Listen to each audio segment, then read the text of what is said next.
നമസ്കാരം. ഇന്ന് നമ്മുടെ സമൂഹത്തിൽ വളരെ സാധാരണമായിക്കൊണ്ടിരിക്കുന്ന ഒരു ആരോഗ്യ പ്രശ്നമാണ് പ്രമേഹം. ഇത് ജീവിതശൈലിയുമായി ഏറെ ബന്ധപ്പെട്ടിരിക്കുന്നു. രക്തത്തിലെ പഞ്ചസാരയുടെ അളവ് നിയന്ത്രിക്കുന്നത് പ്രമേഹമുള്ളവർക്കും പ്രമേഹം വരാൻ സാധ്യതയുള്ളവർക്കും പൊതുവായ ആരോഗ്യത്തിനും വളരെ പ്രധാനമാണ്. മരുന്നുകൾക്കൊപ്പം തന്നെ നമ്മുടെ ഭക്ഷണക്രമത്തിനും ഈ നിയന്ത്രണത്തിൽ വലിയ പങ്കുണ്ട്. രക്തത്തിലെ പഞ്ചസാരയുടെ അളവിനെ കുറയ്ക്കാൻ സഹായിക്കുന്ന ചില ഭക്ഷണങ്ങൾ നോക്കാം. നമ്മൾ കഴിക്കുന്ന ഭക്ഷണം ദഹിച്ചാണ് രക്തത്തിലേക്ക് പഞ്ചസാര എത്തുന്നത്. ചില ഭക്ഷണങ്ങൾ രക്തത്തിലെ പഞ്ചസാരയുടെ അളവിനെ പെട്ടെന്ന് കൂട്ടും, മറ്റു ചിലത് സാവധാനം മാത്രമേ കൂട്ടുകയുള്ളൂ. ഉയർന്ന ഫൈബർ, കുറഞ്ഞ ഗ്ലൈസമിക് ഇൻഡെക്സ്, ആരോഗ്യകരമായ കൊഴുപ്പുകൾ, പ്രോട്ടീൻ എന്നിവ അടങ്ങിയ ഭക്ഷണങ്ങളാണ് രക്തത്തിലെ പഞ്ചസാരയെ നിയന്ത്രിക്കാൻ സഹായിക്കുന്നത്. പാവയ്ക്കയ്ക്ക് ഇൻസുലിൻ സെൻസിറ്റിവിറ്റി വർദ്ധിപ്പിക്കാൻ സഹായിക്കുന്ന സംയുക്തങ്ങളുണ്ട്. ജ്യൂസായും കറിയായും ഉപയോഗിക്കാം. ഉലുവ കുതിർത്ത് കഴിക്കുന്നതും ഇലകൾ കറിയിൽ ചേർക്കുന്നതും പഞ്ചസാര കുറയ്ക്കാൻ സഹായിക്കും. വെണ്ടയ്ക്കയിലെ നാരുകളും മറ്റ് ഘടകങ്ങളും പഞ്ചസാരയുടെ ആഗിരണം കുറയ്ക്കാൻ സഹായിക്കും. ചീര പോലുള്ള ഇലക്കറികളിൽ നാരുകളും പോഷകങ്ങളും ധാരാളമായി അടങ്ങിയിട്ടുണ്ട്.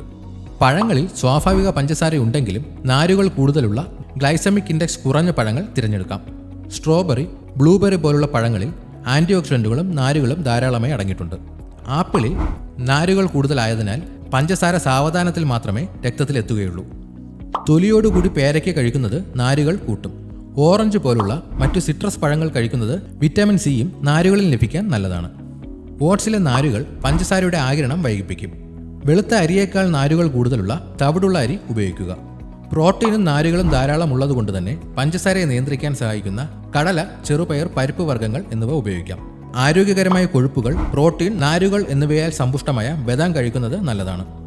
ഒമേഗ 3 ഫാറ്റി ആസിഡുകൾ അടങ്ങിയതാണ് വാൾനട്ട്. ഇവയും കഴിക്കുന്നത് നല്ലതാണ്. കൂടാതെ ചിയാ സീഡ്, ഫ്ലാക്സ് സീഡ് എന്നിവയിലും നാരുകൾ ധാരാളമായി അടങ്ങിയിട്ടുണ്ട്. കൂടാതെ ഒമേഗ 3 ഫാറ്റി ആസിഡുകളും ഇതിൽ അടങ്ങിയിട്ടുണ്ട്. കറുവപ്പട്ട രക്തത്തിലെ പഞ്ചസാരയെ നിയന്ത്രിക്കാൻ സഹായിക്കുന്ന ഒന്നാണ് കറുവപ്പട്ട. ഇത് കറികളിലും ചായയിലും ചേർത്ത് കഴിക്കുന്നത് പഞ്ചസാരയുടെ അളവിനെ കുറയ്ക്കാൻ സഹായിക്കുമെന്ന് പറയപ്പെടുന്നു. വെളുത്തുള്ളി ഇൻസുലിൻ സെൻസിറ്റിവിറ്റി മെച്ചപ്പെടുത്താൻ വെളുത്തുള്ളിക്ക് കഴിയും. ഭക്ഷണക്രമത്തോടൊപ്പം കൃത്യമായ വ്യായാമം, ശരീരഭാരത്തിന്റെ നിയന്ത്രണം, ആവശ്യത്തിന് ഉറങ്ങുക എന്നിവയും രക്തത്തിലെ പഞ്ചസാര നിയന്ത്രിക്കാൻ അത്യാവശ്യമാണ്. ഇതുപോലെയുള്ള ഹെൽത്ത് ടിപ്സിനായി ഈ ചാനൽ ഇപ്പോൾ തന്നെ സബ്സ്ക്രൈബ് ചെയ്യുക.